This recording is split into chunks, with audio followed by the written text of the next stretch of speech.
In the last session, we talked about the second component of the management system for operational excellence as profitable growth. This session, we're going to talk about the third element, which is change management. So how do we effectively manage change?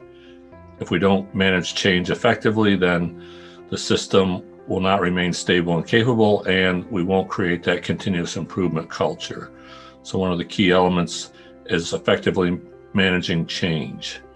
So when we look at change, we can look at it from this change management matrix that there's two sides of change. There's a positive aspect of change and there's a negative. But also there's, on the other axis, there's what happens if we don't change and what if we do change. So this 4-box matrix defines the 4 elements of the positives of not changing, the positives of change, the negatives of not changing, and the negatives of change. So when we start any change management process or any continuous improvement process, first place we want to focus is the negatives of not changing. So what are all the alligators that are biting us every day and frustrating the employees and creating that chaotic culture? So we need to identify what are those negative aspects of not changing, and then focus on what's the root cause of those. The next is to define what to change to. So what's the positive that we want to achieve by creating the change? So we want to move from this negative of not changing to the positive of change. Of course, with any change, we're going to get resistance from employees because there's a group of employees that when you propose a change can only see the negatives of the change. So what that means is, yes, they agree that we need to change, but they don't agree with the direction.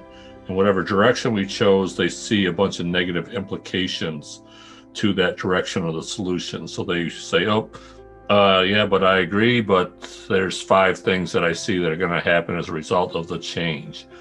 So to be a complete solution, we need to address these negatives of change. Many companies fail to do this piece. They force this change down people's throat, and then there's a bunch of negative things, consequences that come as a result of the change. They don't address those negative consequences, and thus we don't get complete buy-in. Then the 4th box is to focus on what not to change. So there's a bunch of things that the company is doing well. Let's continue to do those things well. So the whole change management process of building a high-performing organization is made up of 4 steps. The first step is what to change. So what is the cause of the alligator? So we need to do root cause analysis and determine what's creating the alligators.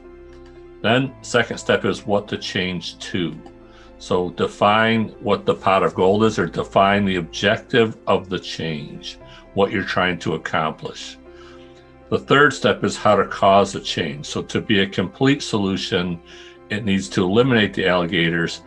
And then the 4th step is to sustain the change. So in order to sustain the change, we need to do 2 things. We need to stop doing what we were doing in the past and start doing something different. So we need to eliminate any of the negative implications that can come from the change, and we need to create more mermaids.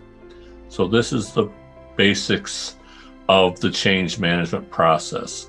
If you don't have a good change management process, you're not going to achieve the buy-in from the employees. If you don't achieve the buy-in, and in addition, have the right measurements in place, you're not going to get the right behaviors, and you're not going to create that continuous improvement culture.